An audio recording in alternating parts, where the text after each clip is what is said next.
Eh bien salut à tous, on se retrouve aujourd'hui pour parler des spoilers, et oui ça fait longtemps, on va parler des spoilers du chapitre 256 de Jujutsu Kaisen. Alors, déjà avant que j'oublie, semaine prochaine pas de chapitre, voilà, donc semaine prochaine pause, bon sans douter, puisque ça fait 2-3 chapitres qu'il enchaîne, et en ce moment Gege il a un rythme, c'est environ 2-3 chapitres, pause, 2-3 chapitres, pause, etc. etc. etc.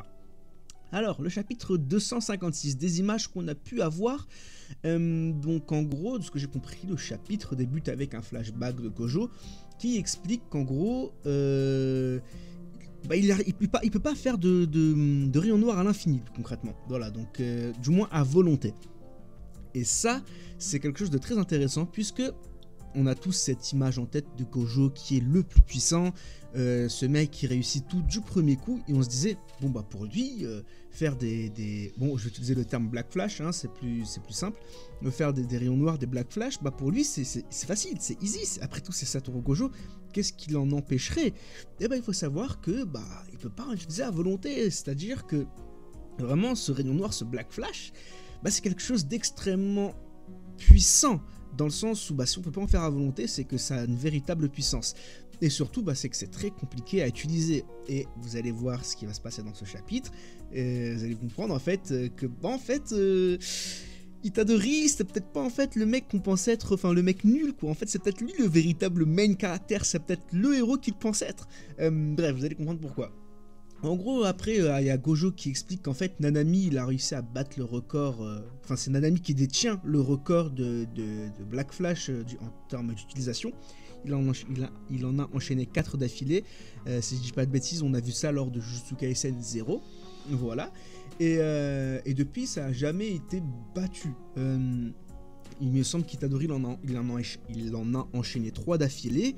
Mais... il n'a pas battu ce record, voilà. Donc, et c'était face à Anami justement. Mais il a une petite particularité, Itadori, on en reviendra après. Du coup, voilà, et en gros, Gojo il explique qu'en fait, il a jamais pu battre ce record parce qu'en fait, les combats de Gojo sont beaucoup trop courts. Et oui, en fait, le mec est tellement puissant que le combat, bah, il se finit assez vite, donc il n'a pas le temps vraiment d'enchaîner des rayons noirs, etc. Là, vous allez me dire, oui, mais il aurait pu le faire face à Sukuna, face à son combat de Sukuna, etc. En termes de temps, on ne sait pas combien a duré le combat face à Sukuna. Il faut savoir que la temporalité dans Jujutsu Kaisen, c'est assez spécial. On a l'impression que des combats durent extrêmement longtemps, sauf qu'en fait non, les combats durent quelques minutes à peine. Et je vais prendre l'exemple de Makura contre Sukuna. Nous, on avait l'impression que le combat a vraiment duré dans le temps, etc. Forcément, parce que c'est en chapitre, c'est un épisode même. Donc un épisode de 24 minutes sur un combat, on se dit, ah, le combat dure longtemps. Alors qu'en réalité, le combat a duré 3 minutes en tout et pour tout, Makura contre Sukuna. Donc, vous voyez, les combats sont vraiment rapides. Donc peut-être que le combat face à Sukuna était plutôt rapide lui aussi, enfin bref. Et du coup, voilà, Gojo, il explique que lui, il a jamais battu ce record, c'est parce qu'en fait... les combats sont trop courts. Voilà. Et d'ailleurs, autre chose, paraît-il qu'il y a une petite note qui a été induite à ce moment-là, qui explique qu'en fait, Itadori sera amené forcément tôt ou tard à battre ce record dans le futur. Voilà. Donc, c'est toujours bon à savoir, surtout que là, c'est visiblement... Je sais pas si c'est une note de l'auteur ou si c'est une note de Gojo, genre en mode Gojo qui dit ça. En tout cas, tout nous porte à penser et à croire que Itadori, excusez-moi, va vraiment battre ce record bientôt, et il est bien parti, puisqu'en gros, dans ce chapitre, on nous montre des choses. Ensuite, on est de retour au présent. Il faut savoir que le combat du coup avec Choso, Itadori et Maki contre Sukuna continue. Sukuna lui envoie un 3e rayon noir, si je dis pas de bêtises, sur Maki. Et Maki, ça fait 2 fois quand même qu'elle tank le coup de Sukuna en mode rayon noir. Donc elle est très puissante, mais à quel point est-ce qu'elle est puissante? Est-ce qu'elle va craquer peut-être au prochain rayon noir, au 4e rayon noir? Ça, on ne sait pas. En tout cas, force est de constater que Maki est extrêmement tanky, et elle a tanké quand même deux rayons noirs de Sukuna. C'est pas n'importe quoi. Autre chose, juste après, Sukuna il envoie un 4e rayon noir sur Choso, donc Sukuna qui égale le record de Nanami. Voilà, on en parlait dans ce chapitre. Maintenant, est-ce que c'est surprenant venant de Sukuna? Sukuna, il est là depuis des millénaires. Gojo, il est là depuis un quart de siècle, un peu plus d'un quart de siècle, voilà. Donc forcément, Sukuna, lui, il a eu le temps de comprendre comment le rayon noir fonctionne, alors que Gojo, lui, non. Ce qui nous montre, en fait, encore une fois, que sur ce point, visiblement, Sukuna est plus fort que Gojo. Même si, encore une fois, comme je l'ai dit auparavant, et comme Gojo l'a expliqué, ces combats n'ont jamais été assez longs pour qu'il puisse enchaîner des rayons noirs. Peut-être que si le combat avait duré, je sais pas moi, 30 minutes, eh ben, Gojo aurait enchaîné genre 5-6 rayons noirs, on sait pas, d'affilée. Bon, enfin bref, voilà, donc Sukuna qui envoie un 4ème rayon noir sur Choso, mais il y a Choso qui réussit à immobiliser Sukuna, ce qui permet à Itadori de le frapper en fait au visage, tout simplement. Et Choso, en gros, il explique que même si Sukuna il réussit à regagner son sort d'inversion avec l'utilisation du rayon noir, les coups de Itadori, ils vont quand même baisser son énergie occulte. Voilà, donc en fait, il aura beau se régénérer, Sukuna, Itadori est quand même un counter naturel à Sukuna. Et qu'en gros, si Itadori utilise des rayons noirs, et sa quantité d'énergie occulte, elle va baisser. Et du coup, forcément, de ce fait, l'emprise qu'a Sukuna sur le corps de Megumi va baisser lui aussi. Et oui, donc Itadori, il a tout intérêt à envoyer plusieurs rayons noirs dans Sukuna, littéralement. D'ailleurs, en parlant de Itadori, on a Itadori qui envoie une percée sanglante sur Sukuna, mais bon, voilà, Sukuna, il repousse ça sans trop de difficultés.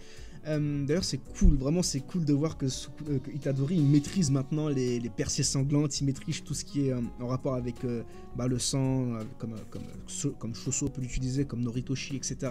Donc ça, c'est vraiment ultra stylé. On nous montre que Itadori, c'est pas n'importe qui, attention.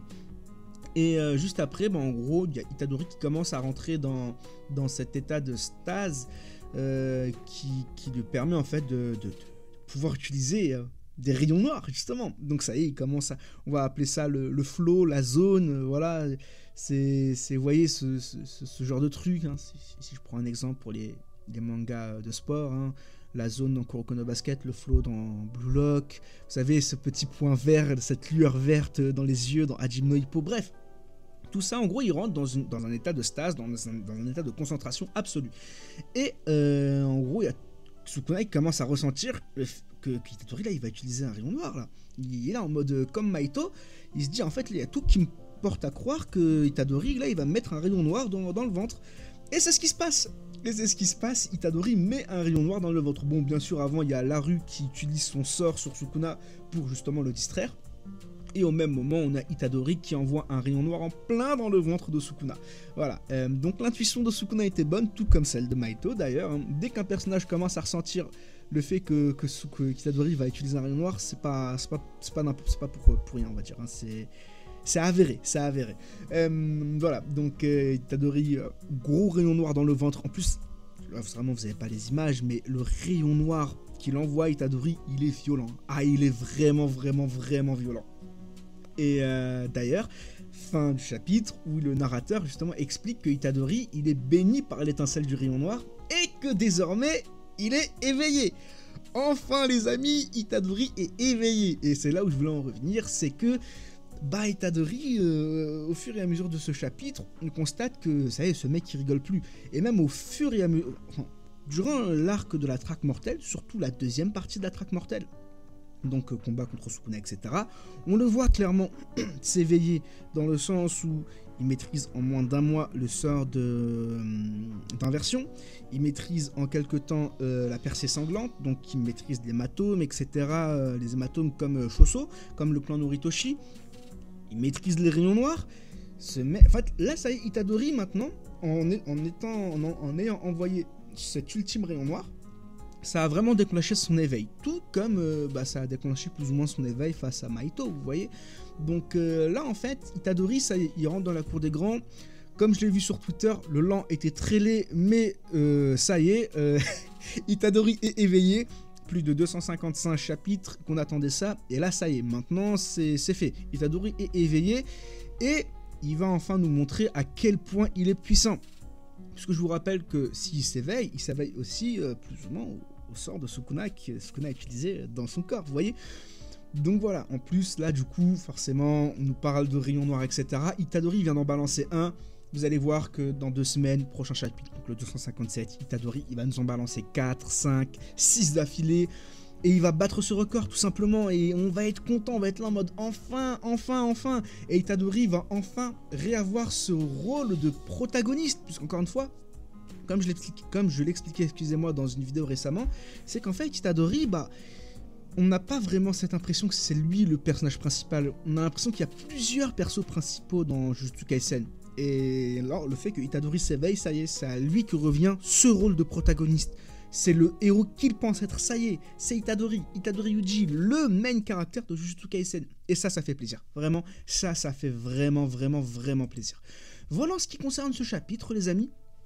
Ça c'était les spoilers, on n'a pas encore tout le chapitre. Dès que le chapitre sortira, je vous en ferai une petite review.